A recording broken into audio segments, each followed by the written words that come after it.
ವೀಕ್ಷಕರೇ ನಮಸ್ತೆ. ಒಂದು ಸುಂದರವಾದಂಥ ಹಳ್ಳಿ. ಆ ಹಳ್ಳಿಲಿ ಒಬ್ಬ ಹುಡುಗ. ಆ ಹುಡುಗನಿಗೆ ತನ್ನ ಊರು ಹಾಗೂ ಪರಿಸರ ಅಂದ್ರೆ ಅವನಿಗೆ ತುಂಬಾ ಇಷ್ಟ. ಒಂದು ದಿನ ಗೌರ್ಮೆಂಟ್ ಅವನಿರೋ ಹಳ್ಳಿನ ಒಂದು ಪ್ರವಾಸೋದ್ಯಮದ ಜಾಗ ಮಾಡಬೇಕು ಅಂತ ನಿರ್ಧಾರ ಮಾಡುತ್ತೆ. ಗೌರ್ಮೆಂಟ್ ಅವನಿರುವಂತ ಜಾಗನ ಖಾಲಿ ಮಾಡಿಸುತ್ತೆ. ಅವರು ಊರ್ ಖಾಲಿ ಮಾಡಿದ್ರು ಅವ್ರಿಗೆ ಬರ್ಬೇಕಾಗಿರೋ ಹಣ ಅವ್ರಿಗೆ ಬರಲ್ಲ. ಅವನು ಹೋರಾಟ ಮಾಡೋರ್ ಜೊತೆ ಸೇರಿ ಹೋರಾಟ ಮಾಡ್ತಾನೆ. ನಮ್ಮ ಕಾನೂನಿನ ವ್ಯವಸ್ಥೆ ಮೇಲೆ ತಿರುಗಿ ಬೀಳ್ತಾನೆ. ಪೊಲೀಸ್ ಅವನನ್ನ ಹುಡ್ಕೋದಕ್ಕೆ ಸ್ಟಾರ್ಟ್ ಮಾಡ್ತಾರೆ. ಅವರ ಮನೆಯವ್ರನ್ನ ಹರಾಜ್ ಮಾಡ್ತಾರೆ. ಇವನ್ಗೆ ಸರ್ಕಾರನ ಹೇಗೆ ಎದುರಿಸ್ಬೇಕು ಅಂತ ಗೊತ್ತಿಲ್ಲದೆ ನಕ್ಸಲೆಟ್ ಆಗ್ತಾನೆ. ನಕ್ಸಲೆಟ್ ಆಗಿ ಅವನ ಹಕ್ಕಿಗೆ ಅವನು ಹೋರಾಟ ಮಾಡ್ತಾನೆ.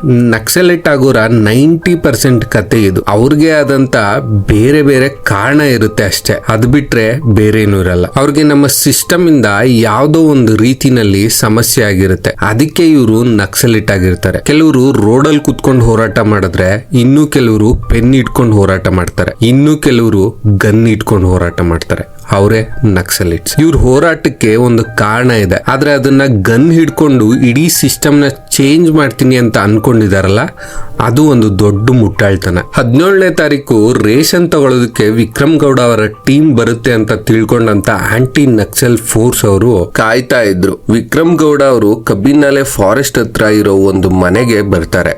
ANF ಟೀಮ್ನವರು ವಿಕ್ರಮ್ ಗೌಡನ ಸುತ್ತುವರಿತಾರೆ. ಅರೆಸ್ಟ್ ಆಗಿ ಅಂತ ಪೊಲೀಸ್ನವ್ರು ಹೇಳಿದ್ರು ಕೂಡ ಅರೆಸ್ಟ್ ಆಗದೆ ಪೊಲೀಸ್ನವ್ರಿಗೆ ಶೂಟ್ ಮಾಡಕ್ಕೆ ಟ್ರೈ ಮಾಡ್ತಾರೆ. ಹಾಗಂತ ಪೊಲೀಸ್ ಹೇಳ್ತಾರೆ. ಪೊಲೀಸ್ನವರು ಬೇರೆ ಆಪ್ಷನ್ ಇಲ್ಲದೆ ಎನ್ಕೌಂಟರ್ ಮಾಡಿದ್ರಂತೆ. ಅವರ ಜೊತೆ ಇನ್ನೂ 3 ಜನ ಇರ್ತಾರೆ.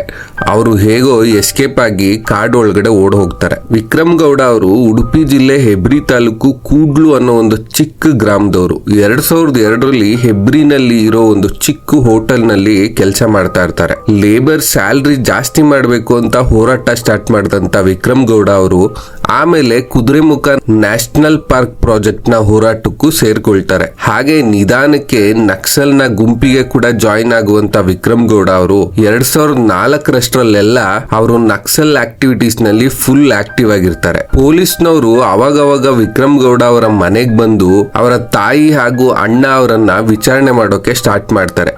ಪೊಲೀಸ್ನವರು ಅವಾಗವಾಗ ಬಂದು ತೊಂದರೆ ಕೊಡ್ತಾರೆ ಅಂತ ಅವರ ತಾಯಿ ಹಾಗೂ ಅಣ್ಣ ಊರನ್ನೇ ಖಾಲಿ ಮಾಡಿಕೊಂಡು ಬೇರೆ ಕಡೆ ಹೋಗ್ತಾರೆ.